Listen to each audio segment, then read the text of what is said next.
Eh bien, c'est le comédien Benjamin Laverne de la Comédie Française qui est venu sur le plateau de Télématin. Bonjour Benjamin Laverne. Bonjour, Si vous bienvenue. avez la particule, oui. Oui, beaucoup de particules, effectivement. Bonjour. Mais franchement, merci d'être là ce matin. On a adoré votre film avec Thomas. On s'est ouais. régalé. Ça s'appelle De Grandes Espérances. Ça sort Merci. aujourd'hui même au cinéma. Alors, vous êtes partout, Benjamin Laverne. Alors, parfois, votre nom... Au second plan, quand même, regardez. Non, là, au Très second humble. plan sur l'affiche, mais franchement, Pas dans le vous êtes film. au cinéma, vous êtes au théâtre. Tout le monde vous réclame. Ça fait quoi d'être en train de devenir une star? C'était les grandes espérances que vous aviez pour vous? Ah là là, disons, dès le matin, là, vous m'épargnez pas. Bah, je me sens, je touche du bois, je me sens très chanceux. Oui. Et vraiment. Faites gaffe, parce c'est que du contreplaqué. Hein. C'est du contreplaqué. Alors, je sais pas, il y a du vrai, ça Il y en a aussi, du je vrai. suppose. Non, mais vous Mais- espériez que ça s'emballe comme ça? Bah oui, quand on fait ce métier, D'abord, c'est un rêve, on n'imagine même pas que ça puisse être possible.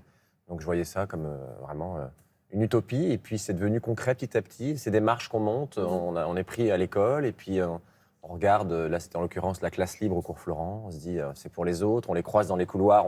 On tremble. On se dit, c'est les stars du cours. Et puis, finalement, on est pris un jour. Et puis après, le Et puis, conservatoire. conservatoire. Et en fait, c'est vraiment un rêve qui devient réalité.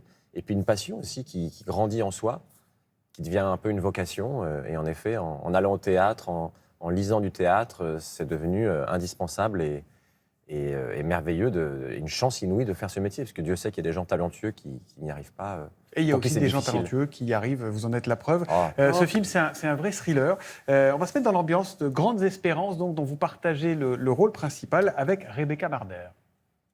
Et vous voulez faire quoi après l'ENA? Moi, je suis persuadée que l'homme ou la femme politique avec un vrai discours écologiste et féministe, ce sera le prochain président. Ou la prochaine présidente. Appelez-moi après votre grand oral. Qu'on discute. En tout cas, tu l'as bien plu à Gabriel. Pourquoi tu dis ça? Quand les travailleurs et les salariés sont en difficulté, c'est moi qu'ils appellent et pas vous. Pourquoi? Parce que vous avez tout cassé. Après, c'est bien d'embrayer sur l'économie sociale et solidaire. Un emploi sur 8. Vous les avez licenciés? Je suis sûre qu'il y a un ou deux journalistes que ça exciterait pas mal. Qu'est-ce que je ferais sans toi? C'est quoi ce message que t'écris à Gabriel? Antoine, rappelle-moi, qu'est-ce que tu me fais là? On avait dit qu'on était deux, qu'on était ensemble. Y a un problème? Cet été, sur une route au milieu de nulle part, Allez, avance. ça va pas? On s'est fait agresser avec mon copain. Je te jure, je vais te défoncer. Madeleine, t'es avec nous? C'est sûr qu'il va pas parler, ton copain? Est-ce qu'Antoine est là? Alors, t'es sûr qu'il ne va pas parler, tout ça, on va le voir dans le film. Ça commence comme une histoire d'amour qui se transforme en histoire d'ambition, et puis en polar, puisque Rebecca Marder va tirer, je spoil rien, c'est au début du film, vous retrouvez coupable d'un meurtre. Comment vous le définiriez, ce film, vous? Il est C'est un un peu film inclassable. hybride. Oui, Ouais. il est un peu inclassable, et c'est ça qui bouscule les gens. Il y a évidemment la dimension d'une histoire d'amour, d'une grande histoire d'amour, et qui est contrariée par un secret, et une entrée dans le monde de la politique par l'intermédiaire de ce couple.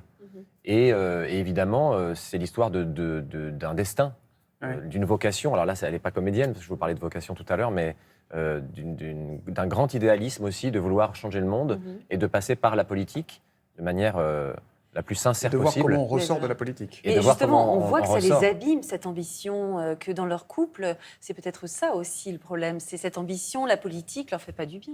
Hein. Oui, il y a du poison, et c'est là qu'on rentre dans le thriller. C'est qu'il y a une menace, alors qui est d'abord, c'est le secret qui gangrène et qui agit chimiquement différemment sur ce couple.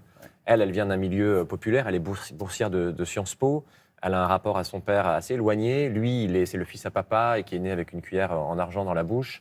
Et ils ont le même rêve, mais pas du tout le même parcours. Ouais. C'est vrai que De vous êtes vie. beaucoup plus sympathique en vrai que dans le film, on Ah peut ouais. vous le dire quand même. C'est vrai Ah, moi, je Quand vous ai même. détesté dans le quand film, même, mais j'adore quand vous même. détester. C'est un compliment. Oui, Mais tout oui, à fait. absolument. Et en effet, Bon, je deviens une menace pour elle, fur et à mesure, parce que je vis différemment ce secret.